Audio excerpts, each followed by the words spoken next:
Have you ever wondered, as you've been reading through Revelation chapter 7, and you come to this part of Revelation chapter 7, then I heard the number of those who were sealed, 144,000, from all the tribes of Israel.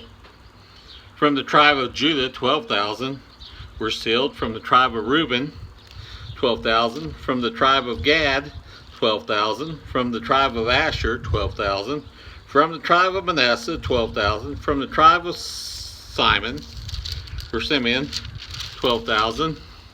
From the tribe of Levi, 12,000. From the tribe of Issachar, 12,000. From the tribe of Zebulun, 12,000. From the tribe of Joseph, 12,000. From the tribe of Benjamin, 12,000. Now, did you catch something there? There were originally 12 tribes in Israel, and one of those tribes was the tribe of Dan. But the tribe of Dan is not mentioned in Revelation chapter 7. Why is Dan not mentioned as one of the tribes of Israel in this chapter in Revelation chapter 7? Well, in order to find out, we need to go to 1 Kings chapter 12. 1 Kings chapter 12. That's in the Old Testament. 1 Kings chapter 12.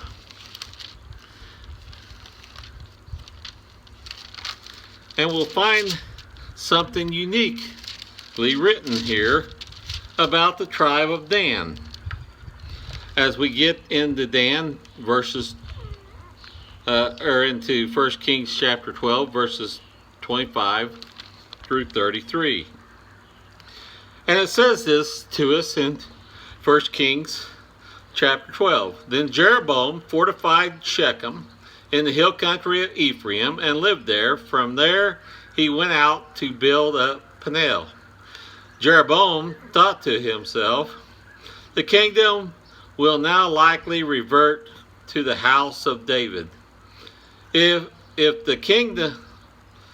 these people go up and offer sacrifices to the temple of the Lord in Jerusalem, they will again give their allegiance to their Lord, Rehoboam, king of Judah. They will kill me and return to King Rehoboam. After seeking advice, the kings made 2 golden calves, and he said to the people, it is too much for you to go to Jerusalem. Here are your gods, O Israel, who brought you up out of Egypt. One he set up in Bethel and the other in Dan. And this thing became a sin, and the people went even as far as Dan to worship the one there. Jeroboam built shrines on high places and appointed priests and all sorts of people, even though they were not Levites. He instituted a festival on the 15th day of the 8th month, like the festival held in Judah, and offered sacrifices on the altar. This he did in Bethel, sacrifices to the calves he had made. And at Bethel he also installed priests at the high places he had made. On the 15th day of the 8th month, a month of his choosing, he offered sacrifices on the altar, and he had built at Bethel. So he instituted the festival for the Israelites and went up to the altar to make offerings. Now, as we look at that scripture, here's what we find. Dan gave up its inheritance as a tribe of Israel because they allowed the golden calf to be placed in their city. The tribe had moved from Israel also and went north to Lachish. And here they settled and began to practice idolatry, Judges chapter 18. They willingly gave up their right to be God's children for a false god, at which Manasseh, one of Joseph's sons, is listed in his place. Joseph also had another son called Ephraim. Manasseh and Ephraim were each considered half tribes, and together they made one tribe, which took Dan's place. But when Dan and Ephraim Dan was disqualified, and then Ephraim was also disqualified, Manasseh became a whole tribe by itself. We also see that Joseph also became a tribe there in Revelation chapter 7, so it reverted back.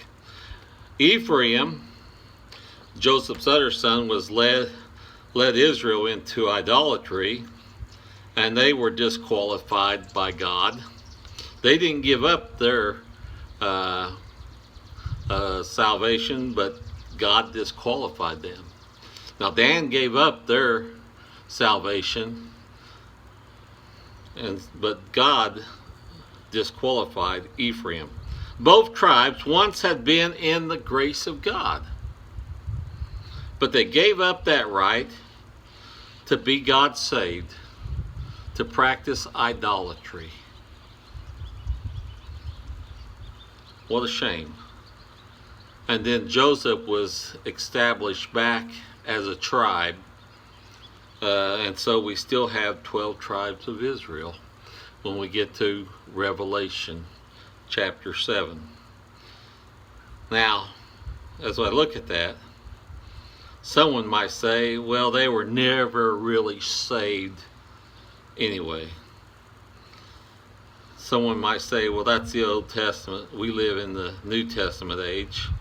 But you know, when Moses crossed the Red Sea with the 12 tribes of Israel, it says that the Israelites were baptized into Moses and were saved when they got on to the other side of the Red Sea. So they were actually saved. That's how we answer that statement.